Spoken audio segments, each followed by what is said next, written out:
सद्योजातं प्रपद्यामि सद्योजाताय वै नमो नमः भवे भवे नादि भवे भवत्समा भवोत्सवाय नमः ॐ सद्योजातमूर्तये स्वाहा नमो वैद्यजने मदन्मानि सन्मते ॐ ह्रीं श्रद्धे स्वाहा यादे रुद्रशिवा धनुरघोरा पापगादिनी तयानस्तनवा सन्तमया त्रिषन्दाभिजागधीः ॐ ह्रीं श्रद्धे स्वाहा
அட்டிலிடும் புகை அகிலிடும் புகை ஆலையிடும் புகை அந்தனர் வேள்வி செய்யும் புகை இந்த நான்கு தான் சிறப்பான புகை. இது எதுவுமே புரியாது. அட்டிலிடும் புகை அப்படின்னா நம்ம வீட்டில் தேடி சமைக்கிறோம்ல, கணவனுக்கு உணவளிக்கவும் குழந்தைக்கு உணவளிக்கவும் உற்றாருக்கு உணவளிக்கவும் செய்யக்கூடிய யாகம். அப்போ பெண்கள் தான் ரொம்ப சிறந்தவங்க யாகம் பண்ணுறது. தினம் சமையல் பண்ணுறீங்க, தினம் அடுத்த அக்னிக்கும் உங்களுக்கு உண்டான தொடர்பானது இருந்து கொண்டே இந்த இடத்துலையும் டச் பண்ணணும், இந்த இடத்துலையும் டச் பண்ணால் அந்த வயிறாடியை அடிப்படை தான் போகணும். ஆசாரி போவாங்க, ஏன்னா சிருஷ்டிக்கிறார், ஒரு சிலையை வடிக்கிறாங்க, அவங்க சிருஷ்டி பண்ணும்போது அதனால அவங்க போகணும். இன்னும் ஒரு இடத்துல பார்த்து இருக்கிறாங்க இல்லையா, ஒரு இடத்துல இருந்து ஒரு முடிவு எடுக்கணும், அந்த முடிவு எல்லாருக்கும் பொதுவானதாக இருக்கணும் அப்படின்னு எடுக்கிறவங்க அந்த இடத்துல கொடுப்பாங்க. உதாரணத்துக்கு போலீஸ் ஆபீசர்ல டிஎஸ்பி ரேங்க்ல இருக்கிறவங்க பாத்தீங்கன்னாக்க, டிஎஸ்பி ரேங்க்ல இருக்கிறவங்க யூனிஃபார்ம்ல வந்து கொடுத்த ஒரு பெல்ட், இந்த கொடுக்கல உள்ள பெல்ட் என்ன செய்யுதுனாக்க அவெல்லாம் ஒரு நடவடிக்கை எடுக்கலாம், அந்த நடவடிக்கை எடுக்கிறது அப்படின்னா முன்னாடி போவாங்க, அணிலாக முன்னாடி எடுப்பாங்க. அப்ப அந்த பூர்வருடைய மகத்துவம் எவ்வளவு இருப்பாங்க. ரெண்டு இடத்துல தொடரும், பொருள் பார்த்து டிசிஷன் எடுக்கிறவனாக இருக்கிறோம், வேறுபாடு பார்க்காதவனாக இருக்கணும். எந்த விதத்திலையும் வேறுபாடு பார்க்காதவனாக இருந்தால் அந்த பூர்வம் அப்படின்னு சொல்லி ஒரு மகத்துவமான விஷயத்தை உள்ளடக்கி இருக்கிறார். பண்ணணும் அப்படின்னா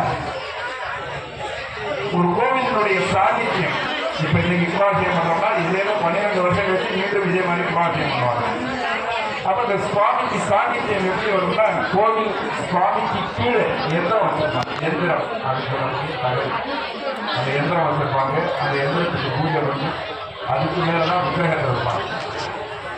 அதுல ரொம்ப முக்கியமானது என்ன அப்படின்னாக்க, நம்ம வீட்டு வாசல்ல வீட்டுக்கு வேப்பை சொல்லும் போது கடகால் விடும் போது அந்த நிலை நிறுத்துவாங்க, நிலையை வைக்கும் போது ஒரு பூஜை பண்ணுவாங்க. மீன் போடும் போதும் அந்த அஸ்திவாரம் தோன்றும் போதும் கூட உள்ள பூஜைகளை வாசல் நிலை வைக்கும் போது அவங்க பூஜை ரொம்ப முக்கியமா பண்ணுவாங்க. வாசல் நிலையை வச்சு ஆசாரியால நவக்கிரகம் நவகாரியம் இதெல்லாம் போட்டு வாசலுடைய அந்த மர சட்டத்தோட பூஜைகள் நடக்கும். அது போல அங்கதான் முக்கிய சக்திகள் அங்க இருக்கிறதாக ஒழுங்காக குடும்பத்துடைய தலையில சந்தோஷமான மனநிலையில இருப்பாங்க. அப்படி சந்தோஷம் இல்லாத மனநிலையில இருப்பாங்க பிடிக்க மாட்டாங்க. ஒரு ஈடுபாடு இருக்காது. சமையல் கோயிலை சந்தோஷமா இருக்கும். அதனால குடும்பத்தில் உள்ள அத்தனை பேரும் சந்தோஷமா இருக்காங்கனாக்கா அந்த கிராமம் சந்தோஷமா இருக்கும், ஊரே சந்தோஷமா இருக்கும். குடும்ப தலைவி ரொம்ப முக்கியம். அதனாலதான் அடித்தது புகை அகிலது புகைன்னு சொல்லிட்டாங்க. தொழிற்சாலைகள் தொழிற்சாலைகள் எனக்கு அவன் வேலைக்கு போறாங்க. அப்போ ஒரு தொழிற்சாலை சட்டம் போகிறேன். அந்த தொழிற்சாலை முடங்கி போகாமல் அதே போக வந்து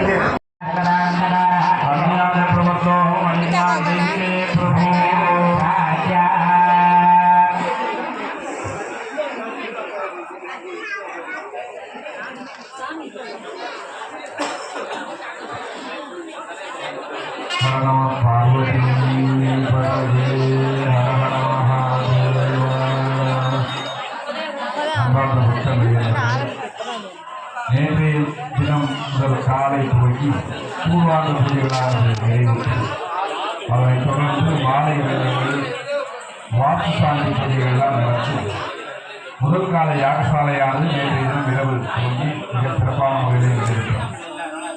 அதனைத் தொடர்ந்து தற்சமயம் இரண்டாம் கால யாகசாலையானது காலையிலே மகா கணபதி பூஜைகள் துவங்கப்பட்டு புண்ணியாகவாதம் மற்றும் ஆச்சாரியர்கள் விசேஷ சமிதி மற்றும் பூதசுத்தி பூஜைகளானது மலைசக்தி கோவில் சன்னதியில் வைத்து நடைபெற்று ஆச்சாரியர்கள் கிராம வளம் வந்து மீண்டும் வேதிகார்ச்சனை பூஜைகளானது சமயம் நடைபெற்றது. இப்படி நடைபெற்ற பூஜைகள் எல்லாமே மந்திரங்களாகவே நம்ம காலை சிந்தனைக்கு சில பலன்களை கொடுப்பதாக இருக்கிறது. இந்த மந்திரத்துக்கெல்லாம் முழு அர்த்தம் அப்படியே டிரான்ஸ்லேட் பண்ண முடியாது. தாய்மார்கள் கொஞ்சம் அமைதியாக இருந்தீங்கன்னா கொஞ்சம் அமைதியாக இருக்கணும். பாத்தியமா வெளியூர்லேருந்து வந்திருக்கீங்க, வெளியூர் உள்ளூர்காரங்களை பார்த்து பேசணுங்கிற ஆசை இருக்கத்தான் செய்யும். ஆனால் ஒரு 10 நிமிஷம் அமைதியாக இருந்தீங்கன்னா சில விஷயங்களை நம்ம பரிமாற்றம் பண்ணிக்கலாம். ஆமாம், சாமி சொல்கிறாங்க அமைதியாக இருந்தால் ஒவ்வொரு மனிதனுடைய ஆயுசு 10 வருஷம் கூடுங்க. 90 வருஷம் நிர்ணயிக்கப்பட்டால் 100 வருஷம் ஆகும் அமைதி. ஏன்னா நம்முடைய சக்தியை பூரா நம்ம பேசுறதுலாம் செலவழிச்சு. அதுலேயும் அந்த மந்திரங்கள்லாம் சொல்கிறாங்கன்னா அடிவயிற்றுலேருந்து அதை சொல்லும்போது இன்னும் சொல்ல போனால் எஃபிஷியன்சி ரொம்ப குறைத்தான் செய்யும். ஆனால் மந்திரங்களாக சொல்லும்போது அந்த சக்தி வேறு கூடும். அது ஒரு பக்கம் இருக்கு. ஆச்சாரிய பெருமக்கள் எல்லாரும் பல ஊர்லேருந்து பல இடத்துல பல கோயில்களில் பூஜை பண்ணுறவங்கெல்லாம் வந்திருக்காங்க. சாமி நீங்களும் சாப்பிடுவீங்க, உங்களுடைய கடன்கள் எல்லாம் செய்வீங்க, எங்களை போலவே தான் நீங்களும் இருக்கீங்க. உங்களுக்கு மட்டும் அது என்ன சிறப்பு அப்படின்னா இந்த பாடங்கள்லாம் எப்படின்னாக்க ஒரு நோட்ஸ் எழுதியோ ஒரு பரீட்சை எழுதியோ அதில் பாஸ் பண்ண முடியும். 7 வயசுலேருந்து 9 வயசு நிரம்பின உடனே நீங்கள் அழைச்சி பாருங்க. நம்ம வீட்டுல 7 வயசுலேருந்து 9 வயசு என்ன விவரம் தெரியும். அந்த குழந்தைகளுக்கு பூணூல் கல்யாணம்னு ஒன்று பண்ணிடுவாங்க. பூணூல் கல்யாணம் பண்ணி அருகாமையிலோ இந்த தூரத்தில் இருக்கக்கூடிய வேத பாடசாலையில கொண்டு அவங்களை சேர்த்துருவாங்க. வேத பாடசாலை 7 வயசுலேருந்து 15 வயசு வரைக்கும் அந்த வேத பாடசாலையில வேதத்தினுடைய ஒரு பகுதியை படிச்சிருவாங்க. ஒரு பகுதி முழு வேதத்தையும் முழுசா 360 டிகிரியில யாருமே படிக்க முடியும். அந்த வேதத்துடைய ஒரு பகுதியை கிட்டத்தட்ட 8 வருஷம் அந்த பாடங்கள் இருக்காங்க. 8 வருஷம் பாடம் படிக்கிறது அப்படின்னா இன்றைக்கு நம்ம பள்ளிக்கூடம் போய் படிக்கிறது மாதிரி 3 வருஷம் அர்த்தம். 21 வருஷம் பாடம் படித்த மாதிரி. காரணம் என்ன அப்படின்னா நம்ம பிள்ளைகளை காலையில் 9 மணிக்கு பள்ளிக்கூடம் அனுப்புகிறோம். 40 நிமிஷம் ஒரு பீரியடு. ஒரு தமிழாக இருந்தால் ஒரு பீரியடு, இங்கிலீஷாக இருந்தால் ஒரு பீரியட். அப்படி 40 நிமிஷம் பண்ணுறாங்க. ஏன்னா நம்ம முன்னோர்கள் தெரிஞ்சு வச்சிருக்காங்க 40 நிமிஷத்துக்கு மேலே ஒரு விஷயத்தில் நம்மளால கான்சன்ட்ரேட் பண்ண முடியாது. 40 நிமிஷத்துக்கு அவங்க நினைச்சிருக்கலாம் திங்கட்கிழமை பூரா தமிழ், செவ்வாய்க்கிழமை பூரா ஆங்கிலம், புதன்கிழமை பூரா கணக்கு. ஏன் அப்படி எழுத அப்படி முடியாது. வாத்தியார்கள் ஒரு வாத்தியாரை 4 நிமிஷம் தான் பார்க்க முடியாது. அதுக்கு இன்னொரு வாத்தியார் அப்படியாக்கா 40 நிமிஷம் ஒரு சப்ஜெக்டை படிக்கிறாங்க. ஒரு வாரம் முழுவதும் படித்து தனியாக இருக்கிறாங்க. ஆனா இந்த பாடசாலை அப்படி இல்லை. காலையில 4 மணிக்கு எந்திரிக்கணும், 4லிருந்து 8 மணி வரைக்கும் பாடங்களை படிக்கணும். அதனைத் தொடர்ந்து தியாதி பூஜைகள்லாம் பண்ணிட்டு திருப்பி வரணும். ஏற்கனவே வாத்தியார் சொல்லி கொடுத்த பாடத்தை இவங்க உட்கார்ந்து திருப்பி மனப்பாடம் பண்ணணும். மனநம் பண்ணியது புத்தகம் கிடையாது, சொன்னதை அப்படியே காலையில் வாங்கி சொல்லிக்கிட்டே இருக்கும்.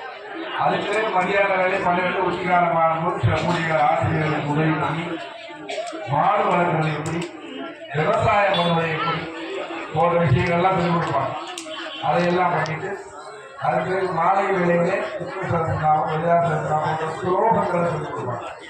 திருப்பி 8 மணி வரையிலும் பாடுத்த பாடத்தை பாடிக்கணும். திருப்பி அங்கேயே பாடிக்கணும். அப்புறம் ஒரு நாளைக்கு கிட்டத்தட்ட 16 மணி நேரம் அந்த வகுப்புல இருக்கணும். இத்தனை நேரமும் அங்கேயே தான் இருக்கும். அப்ப நம்ம சாதாரணமாக படிக்கிறோட 8 3 3 அப்ப 20 வருஷம் உள்ள